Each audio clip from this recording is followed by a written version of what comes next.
বাগদাদের একটি যুবক ছেলের কাহিনী আছে, আমি শেষ করার আগে আপনাদেরকে বলবো। ওই ছেলেটির ঘটনাটা শুনলে আপনি বুঝতে পারবেন।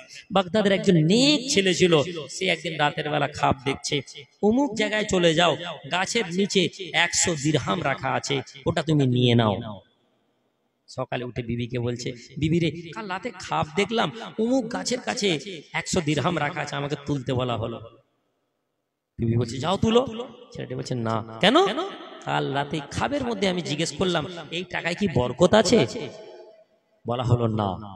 যে টাকায় বরকত নেই ওই টাকার পিছনে ছুটবো না।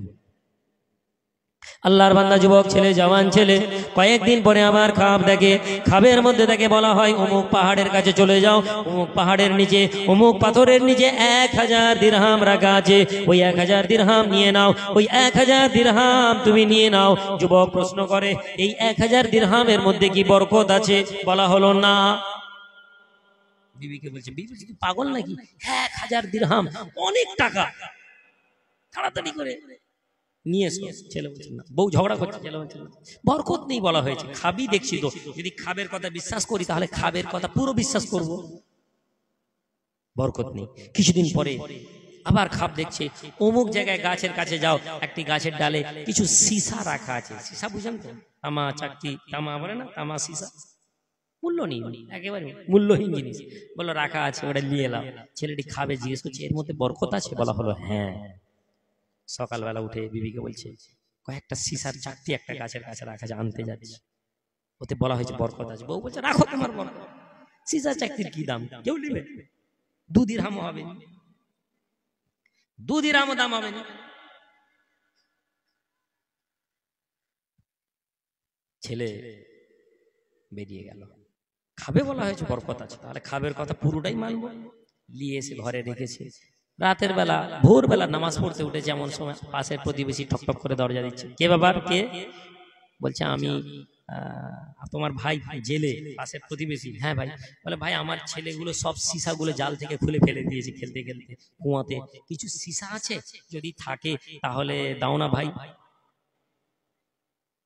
কোনোদিন সীসা চাইতে আসেনি, আজকে সীসা চাইতে এসছে, আজকেই সীসা পেয়েছি, ভাই নিয়ে যাও, আজকেই হাতে এসছে, নিয়ে যাও। ঠিক আছে, জেলে চলে গেল। জেলে যেতে যেতে নিয়ত করছে যে আল্লাহর বান্দা সীসা দিয়েছেন, আমরা তো জালই ধরতে পারতাম নি, বাজার উঠবে সকালবেলা, আজকের দিনটা নষ্ট হতো, প্রথম যে জালে মাছটা পাবো আল্লাহর বান্দাকে দিব। সুবহানাল্লাহ, নিয়ত করুন, ভালো কাজ করুন। আমরা কখনো ভালো কাজের প্রতিদান ভালোভাবে নিই। যদি আমাদের উপর কেউ ভালো করে থাকে আমরা তাদের এহসান ভুলে যাই, যদি আমাদের উপর কেউ উপকার করে থাকে আমরা তাদেরকে ভুলে যাই। যদি কেউ আমাদেরকে 10 টাকা উপকার করে আমরা 20 টাকা উপকার করে মনে করি আমরা অনেক করেছি, এটা ইসলামের মধ্যে নেই। ইসলাম হচ্ছে হাল জাযাউল ইহসান ইল্লাল ইহসান, কৃতজ্ঞতার বদলে কৃতজ্ঞতা। আপনাকে যদি আমাকে যদি গরিব অবস্থায় কেউ আমাকে 100 টাকা ধার দেয়, আর যদি আমি 1 লাখ টাকার মালিক, আর কেউ যদি ওই লোকটা যদি আমার কাছে এসে 10,000 টাকা ধার চায়, আমি তাকে 20,000 টাকা দিব।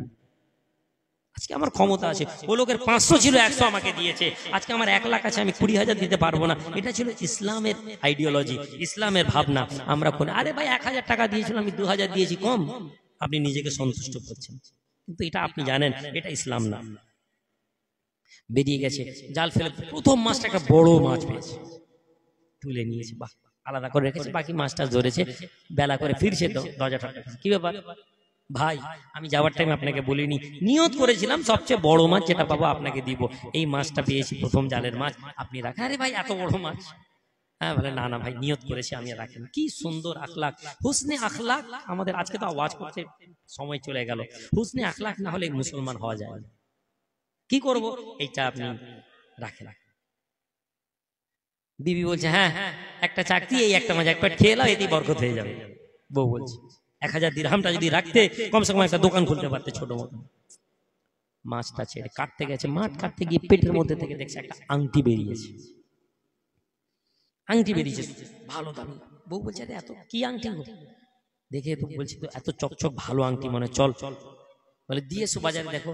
ঘরে বাজারে গিয়ে জুয়েলারিকে দেখাচ্ছে, জুয়েলারি বলছে, আরে এ তো অনেক দামি আংটি, কোথায় পেয়েছো? বলে, ভাই মাছের পেট থেকে।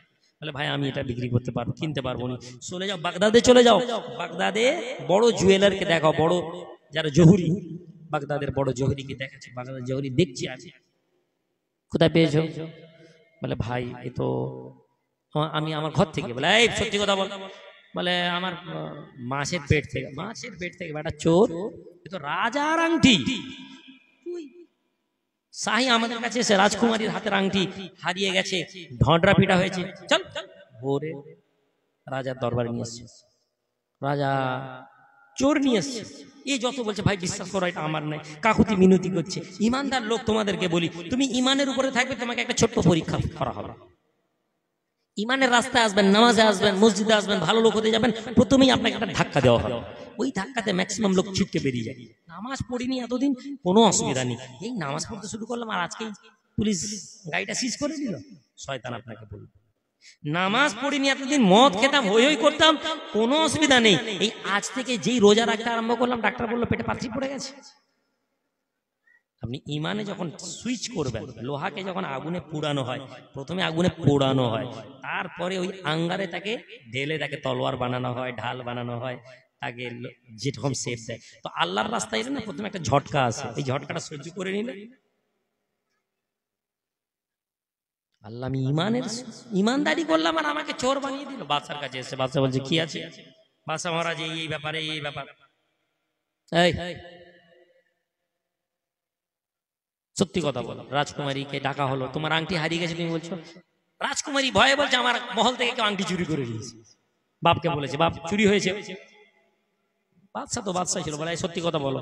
রাজকুমারী বলছে না, আমি দাজলা নদীতে গোসল করতে গেছিলাম, পুকুরে ডুব মেরেছি, আমার হাত থেকে আংটি খুলে গেছিল। সত্যি। বাদশা শুনে খুশি হলো। বাদশা তার মেয়েকে বললো যাও তুমি চলে যাও, ওকে বলো দেখো এইটা হারিয়ে গেছে বা চুরি হয়েছে বলে আমি ছেড়ে দিয়েছি আল্লাহর জন্য, কিন্তু তুমি যখন আজকে আমাকে ফেরত দিয়েছো, শোনো এই আংটির মূল্য অনেক, তবে আমি তোমাকে 1 লাখ দিরহাম তোমাকে আমি গিফট করছি, এটা তুমি হাদিয়া হিসাবে দিয়ে নাও। বোঝার চেষ্টা করুন, ধর্ম বুঝাচ্ছি, ধর্ম। মসজিদে গিয়ে নামাজ পড়ে কপাল কালো করে ফেলেছেন, ধর্ম জানেন না। রাস্তার উপর দিয়ে তকবির দিতে আসছেন, হিন্দু এলাকা, হিন্দু মহল্লায় তকবির দিচ্ছেন, মনে করছে এটাই ধর্ম। ইসলাম কি জানি না? আপনি বলেন ওরাও বলে জয় শ্রীরাম, আরে ওরা তো ওরাই। আমি ওদেরকে দেখে তো ধর্ম শিখবো না, ওদেরকে দেখে তো আমি দিন জানবো না। যুবক ছেলে 1 লাখ দিরহাম পেয়েছে, খুশি, পুরো টাকাটা ঘরে নিয়ে গিয়ে ঝেপে দিব। আপনি আমি হলে তাই করব। এখান থেকে একটা জিনিস শিক্ষা, কোনো জিনিস হারিয়ে গেছে মনে করেছেন, কোনো জিনিস লস হয়ে গেছে মনে করেছেন, তারপর হঠাৎ দেখছেন রিটার্ন এসে গেছে, তাহলে আপনি মাথায় রাখুন, ওটা আপনি আশা করেননি, আবার আল্লাহ আপনাকে দিয়েছেন, দেখছেন, ওখান থেকে একটা অংশ আল্লাহ রাস্তায় খরচ করো। পাওনাদার 10 লাখ টাকা দেবে না, আপনি বুঝে গেছেন দেবে না, হঠাৎ 4 বছর পরে এসে বলছে ভাই কিছু মনে করবেন, দেরি হয়ে গেছে টাকা। আপনি তো আশা করেননি 10 লাখ টাকা এসছে, কি এলাকায় মসজিদ হচ্ছে 1 লাখ টাকা দেবো না। এইটা ছিল ইমানদারদের লক্ষণ। আপনি ভাবছেন ও আমার তো পাওনার টাকা, আরে মিয়া তুমি তো ভেবেই নিয়েছিল টাকা পাবো না, আল্লাহ যখন পাইয়ে দিল তাহলে তোমার উচিত ছিল এখান থেকে কিছু দেওয়া। আমরা এরকম করে ভাবি না। রিপোর্ট করেছেন ডাক্তার, প্রাইমারি রিপোর্টে বলছে আপনার মানে ক্যান্সার হয়ে গেছে, 40,000 টাকা, 1 লাখ টাকা, 5 লাখ টাকা খরচ হবে, বাজেট করে দিয়েছে। বোম্বে থেকে রিপোর্ট করে ডাক্তার বলছে না না, মানসিকভাবে প্রস্তুত, 5 লাখ টাকা খরচ হবে। ডাক্তার বলছে না না, ভুল রিপোর্ট এসেছে, এই ওষুধ ভালো হয়ে যাবে। আপনি আল্লাহ শুকরিয়া, আলহামদুলিল্লাহ আল্লাহ বাঁচিয়ে দিয়েছেন। না না ভাই, ওই 5 লাখ খরচ করবেন, মানসিক প্রস্তুত নিয়েছিলেন কি, ওখান থেকে 50,000 আল্লাহ তোমার ঘরের জন্য, তোমার মাদ্রাসা, তোমার মসজিদ, তোমার এলাকা আপনি দিতে পারেন। আপনি পারেন কিন্তু আপনি করেন না। আপনার ওই 5 লাখ খরচ হয়নি, পাশে আপনি খবর পেলেন, এসেই খবর পেলেন আপনার চাচতো ভাইটা মাইক অ্যাক্সিডেন্ট করে কলকাতা ভর্তি আছে। আপনার মনের মধ্যে হয়নি আরে আমার তো 5 লাখ খরচ হয়, 50,000 টাকা নিয়ে গিয়ে। আমরা করি না, আমরা মনে করছি ওই বললাম হুজুরকে নিয়ে এসে দোয়া করিয়ে জান্নাত নিয়ে নিব। আল্লাহ আপনাকে রাস্তা দিচ্ছিলেন ইবাদত করে নেকি করার, আপনি ভাবেন। এই ছেলে 1 লাখ দিরহাম নিয়ে গিয়ে সোজা ওই জেলের বাড়িতে আওয়াজ দিচ্ছে, ভাই কি আবার এই ঘটনা, মা মাশাআল্লাহ ভাই ঠিক আছে তুমি রাখো। না না আমি কি রাখি, সব তো তোমার জন্য। আরে ভাই কি বলছো, তোমার জিনিস, তোমার মাছ, তোমার, তুমি গিয়ে বাগদাদে গিয়ে তুমি অসম্মান হয়েছো। বলেন না, এ টাকা আমি একা নিতে পারবো না। জেলে বলছে আমি নিতে পারবো না, এ বলছে না ভাই চলো 50-50। জেলে মানছে না, লাস্টে সব দুজনে মিলে ঠিক হলো চলো দুজনে মিলে একটা ব্যবসা করি, দুজনেই সেই ব্যবসায়িক প্রতিষ্ঠানে থাকবো, যা আল্লাহ দিবে এখান থেকে দুজনে অর্ধেক অর্ধেক। 1000 দিরহামে দোকান খোলার লোক 1 লাখ দিরহামে দোকান খুললো। কোথায়? সব জায়গায় ইমানদারি আর আল্লাহ ভরসা ছিল, ইমানদারি আর আল্লাহ ভরসা ছিল। 1 বছরের মধ্যে কাসিসুল আরবের মধ্যে এসছে, 1 বছরের মধ্যে ওই ছেলে বাগদাদের একজন বড় ব্যবসায়ীদের মধ্যে তার নাম এসে গিয়েছিল।